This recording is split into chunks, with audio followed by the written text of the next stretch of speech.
görüşürlər, ailə ilə görüşür. Digərləri isə həmçəki kimi həm qanunsuzdur, həm də ki, özünüz eşitdiniz vəkillərin dilindən hüquqi proseslər bunu bir mənalı olaraq eyni şəkildə izah edir ki, Ziyafət İbadoğlunun həbsi qanunsuzdur. Ümumiyyətlə, hüquq formatına, hüquq sisteminə uyğun deyil. Hüquqi ədalət isə bu ölkədə tapmaq mümkün deyil.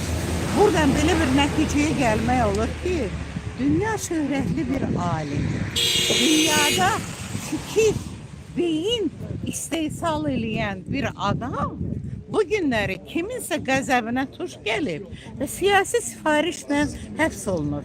Bu isə onun səhhətinin gün-gündən körlanmasına gedib çatır. Yəni nə demək istəyirlər? Bu ölkədə elə bir insanlar nə istəyirlər ki, istəyirlər ikinci Navalnını Rusiyada olduğu kimi Azərbaycanda nümayiş etdirsinlər. Və yaxud Gürcüstandakı kimi, Saakashvili kimi onu o vəziyyətə salsınlar. Ayıbdır. Bu, heç bir vətəndaş hüququna aid deyil. Heç bir vətəndaş o ölkəsinin ziyalısıdır, ölkəsinin alimidir, vətəndaşıdır. Heç vaxt belə bir nümunəvi bir insanı onun üzərində bu dərəcədə sərt sifarişli qanunların tətbiq edilməsi yersiz, lazımsız, lüzumsuzdur. Hətta digər tərəfdən də baxanda kimin də bir həddi var. Bu dünya heç kəsə qalmıyor. Və düşünmürəm ki, bunu sifariş edənlər də bu dünyada daha çox hegemonluq eləsinlər. Tanrı, ilahi ədalətdən yəni istəmək olar bu günləri ki, bu Azərbaycanda olan bərbad hüquq sistemini bir dəfəlik düzəlsinlər. Hələ bir nəfər deyə bilməz ki, Azərbaycanda hüquq sistemi ədalətli çıxış edir. Teşekkür ederim. Sağ olun. Çok sağ olun. Əksinə, Qüvat müəllim xəstəlikləri saydığın dövlət yəni bunu deyə bilərəm ki, bizim narahatçılığımız Zeyindən sonra artıb. Ölümündən sonra. Oy oy oy. Oy Allah. Oy Allah. Ne oldu? Neyle yaparsınız?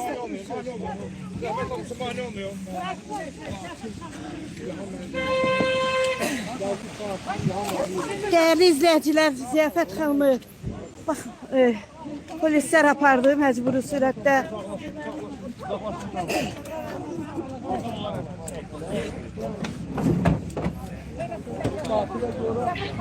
Ziyafət xanımı mecburi surette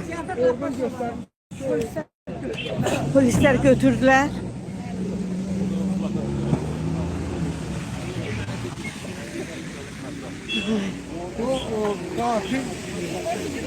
O plakat kaldırmıştı.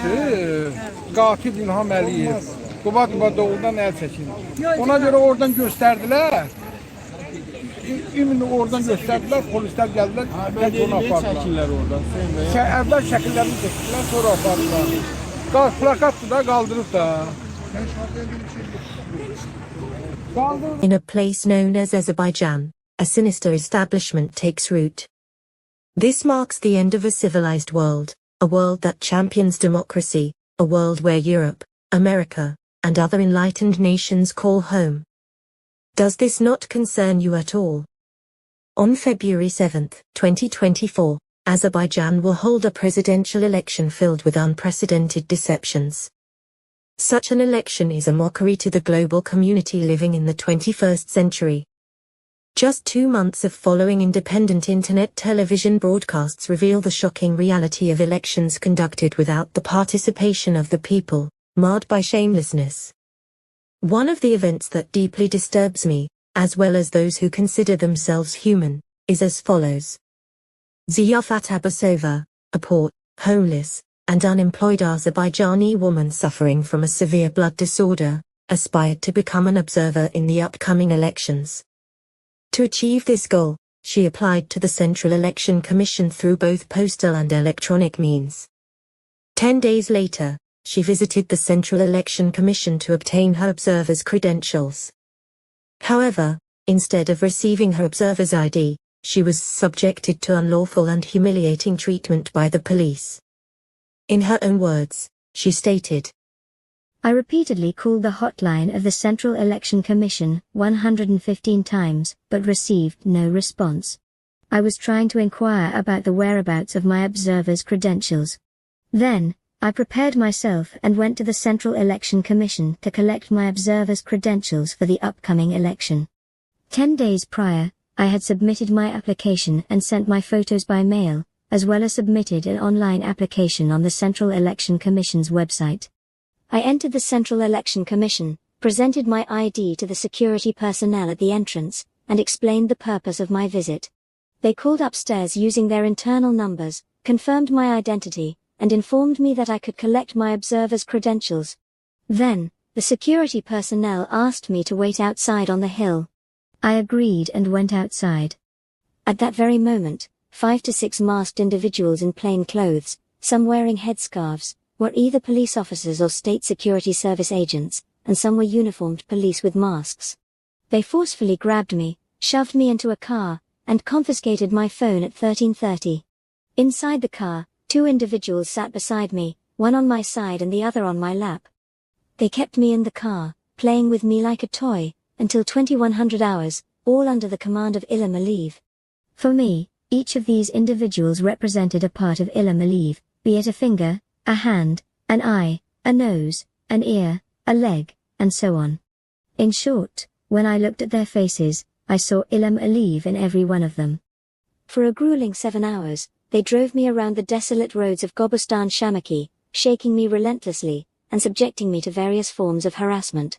My heart was sickened, and I vomited inside the car. At 2100 hours, they brought me to the Azerbaijan National Academy of Sciences and left me there.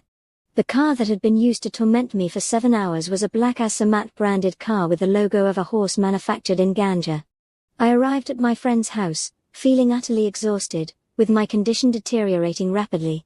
I couldn't eat anything, and my blood pressure had dropped significantly. I had a heart rate of 80-50, with palpitations occurring every minute. My friend immediately called for emergency assistance. I couldn't sleep through the night, despite being physically drained, and I still couldn't eat anything. When morning came, I contacted Gurban Mammadov, who is associated with the Asia Freedom TV channel. I shared my ordeal with him, and the matter became public. To the person responsible, Ilham Aliyev, I say, be ashamed, repent, and cease your reign of terror with your deceitful team and stop staining the pages of history. What could be the reason behind the cruelty, hatred, and hostility of the oppressive Aliyev regime towards a poor, sick, and helpless citizen who was merely trying to exercise her rights? Is it their deprivation of basic human emotions, the psychological scars inflicted by the harsh conditions they endure, or is it their fear of exposing corruption and deceit? The international community must collectively answer these questions and immediately put an end to the stain of injustice associated with these elections. Otherwise, this regime, steeped in terror, will become a source of problems for other nations as well.